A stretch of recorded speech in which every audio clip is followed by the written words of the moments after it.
The alien fleet covered the sky. Thousands of ships blocked the sun. Earth's cities were burning. Oceans were on fire. Satellites fell like rain. Every world that had faced a virus dominion had done the same thing in the end. They surrendered. The Galactic Command waited for Earth's final words. Their translators were ready. They expected three simple words. We surrender now. Instead, Earth sent a final transmission. It was not surrender. And when the aliens understood what it meant, fear entered their hearts for the first time. 11 days of war. The invasion began without warning. No demands. No negotiation. No speech about peace. The Virex Dominion believed in logic and numbers. Their calculations showed Earth had useful minerals, water, and a strong atmosphere. Humans were biologically adaptable. Good labor stock. The probability of resistance lasting more than 1 week was low. They were wrong.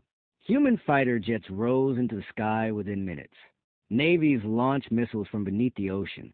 Ground forces fought street by street. It did not matter that the alien ships were larger.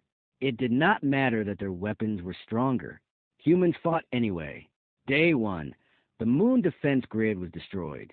Day 3, global power networks collapsed. Day 6, major governments lost contact with each other. Day 9, half of Earth's military forces were gone. Day 11, only one coordinated command remained. Admiral Elias Rowan. He stood inside a dark command bunker beneath what used to be Geneva. Above him, the sky burned red. 2, the alien expectation. High above Earth, aboard the Virex flagship Inevitable Order, Supreme Commander Talveth observed the battle calmly. He had conquered 400 worlds. He had seen fear many times. Usually by day 4, resistance ended. By day 7, surrender messages came.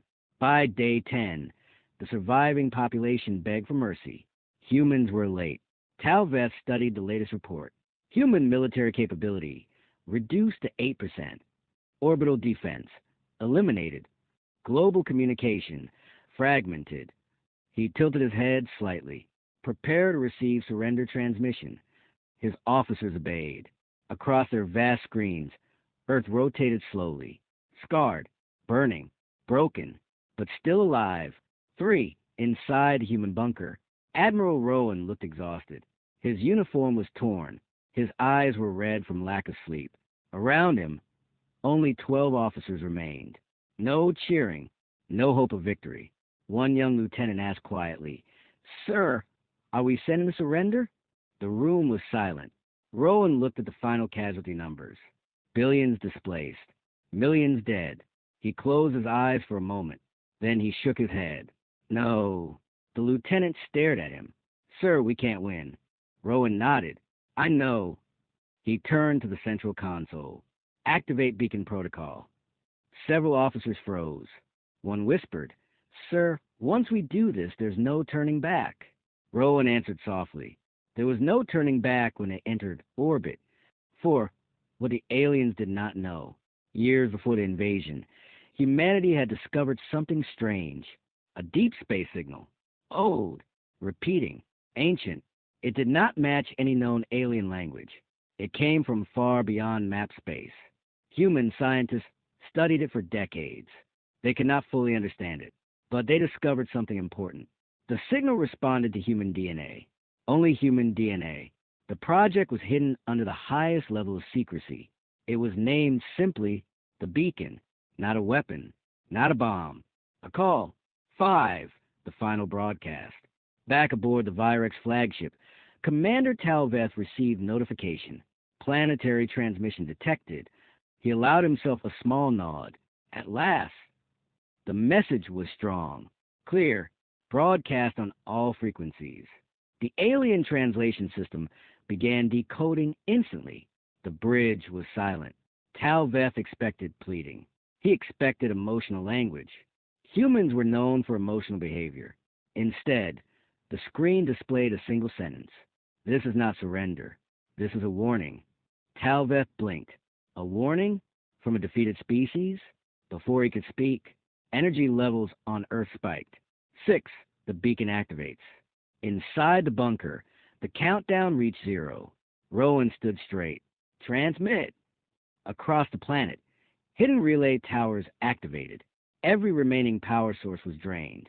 Hospitals went dark. Military bases shut down.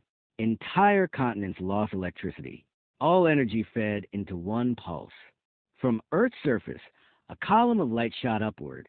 It did not strike the alien fleet. It passed through it. It went beyond, far into deep space. The Vyrek scanners followed the pulse. Talveth's expression changed the first time. Track that signal.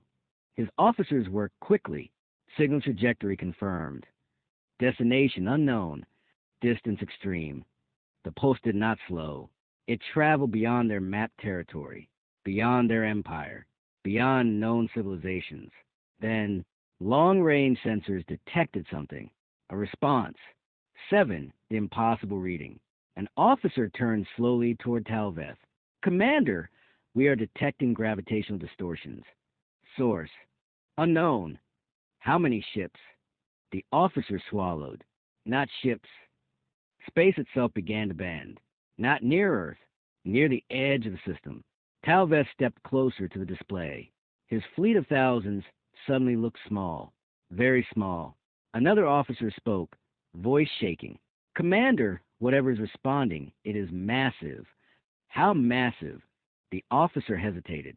Larger than our entire invasion fleet. Silence filled the bridge. Talveth's mind raced. No empire rivaled the Vyreks. No known species possessed such power. He turned back toward Earth on the screen. The planet was still burning, but the humans had not surrendered. They had called something, and it had answered. 8, Part 1 ending, the first sign of fear. Inside the bunker, Admiral Rowan felt the tremor beneath his feet, not from alien bombardment, from something else. The beacon console displayed one new message. Signal received. Rowan exhaled slowly. He did not smile. He did not celebrate. He simply whispered, now they know. Above Earth, the alien fleet began emergency maneuvers.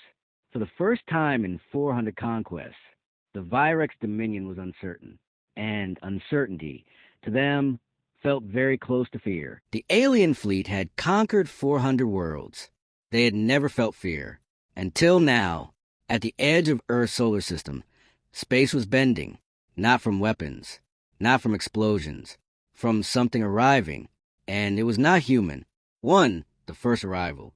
On the bridge of the Vyrek's flagship Inevitable Order, Supreme Commander Talveth stared at the screen. Full scan, he ordered. Sensors returned impossible numbers. Mass readings beyond known ship design. Energy signatures older than their empire. Technology they could not classify. Then space tore open. No flash. No dramatic explosion. Just a silent opening in reality. From it, a structure emerged. Not shaped like a ship. Not shaped like anything alive. It looked like a moving city made of black metal and light. And it was enormous. Behind it, more shapes followed. Dozens, then hundreds. 2 Earth watches. On the surface of Earth, fires still burned. But people looked up. The alien ships that once filled the sky now looked small. Tiny shapes drifting beneath something far greater. Inside the bunker, Admiral Rowan watched quietly. The beacon screen showed one message repeating. Guardian Network. Active. One officer whispered, Sir, do we just save ourselves? Rowan answered honestly, I don't know. 3. The truth about the Guardian Network. Years before the invasion, when humans first decoded the ancient signal, they learned something terrifying. It was not a greeting. It was not a message of peace. It was a test. The signal searched for something very specific. A species facing extinction. A species that fought not for conquest, but for survival. A species that refused to surrender even when defeat was certain. Only then would the signal respond. It was not a weapon given freely. It was protection earned through defiance. And humanity had qualified for the judgment. The massive construct surrounded the Vyrek's fleet, not aggressively, calmly, as if observing insects. Talveth gave the order. All ships fire. Thousands of alien weapons discharge at once. Plasma beams, graviton lances, antimatter missiles. The attacks vanished before impact. Not blocked, not absorbed, erased. Talveth felt something unfamiliar. Helplessness. Then a signal entered every Virex system. It overrode their encryption instantly. A voice spoke. It was not loud, but it carried weight. Species identified. Virex dominion. Behavior. Expansion through extermination. Judgment. Aggressor. Talveth tried to regain control of his fleet. He could not. Engines shut down. Weapons powered off. Command systems froze. The Guardian constructs did not destroy them. They simply removed their ability to fight. For a conquering empire, it was worse than death. 5. The message to humanity. On Earth, every remaining device turned on at once. Phones, radios, broken screens, military monitors. The same voice echoed across the planet. Species identified, humanity. Behavior, defensive. Probability of surrender, refused. Qualification, confirmed. A pause. Then the words no one expected. Protection granted. People across the world stared at the sky. The alien ships that had burned their cities were now powerless, frozen in orbit like statues. 6. The confrontation. Talveth demanded communication with the ancient network. State your authority, he said. The response was immediate.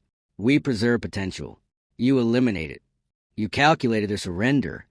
They chose resistance. Talveth understood then. The beacon was not a weapon. It was proof. Proof that humanity would not kneel. 7. Humanity's choice. Inside the bunker, Rowan received a direct transmission. The Guardian network asked a simple question. Do you request elimination of aggressor species? Every officer in the room looked at Rowan.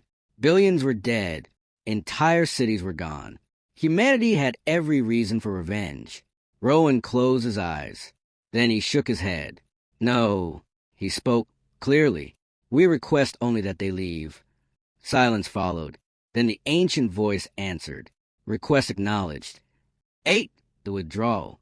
The Guardian constructs released control of the Virex fleet. Only long enough for them to retreat.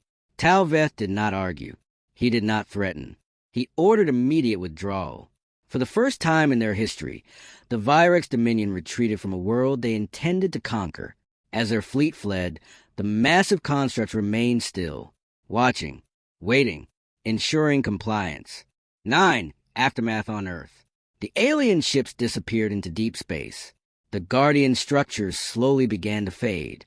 Before leaving, one final message reached Earth. You are not the strongest. You are not the oldest. But you endure. Call again only if extinction stands at your door. Then they were gone. The sky was clear for the first time in 11 days. 10. The final moment. Admiral Rowan stepped outside the bunker. The air smelled like smoke and ash. Cities were ruined. Millions were lost. But Earth still turned. A young soldier approached him. Sir, we won. Rowan looked up at the stars. No, he said softly. We survived. He thought about the final transmission. It had not been a surrender. It had been a statement, a refusal. Across the galaxy, a new calculation was being made. Humans were no longer classified as weak. They were classified as something far more dangerous. A species that would rather burn than bow. Closing line. The galaxy had expected Earth's last words to be surrender.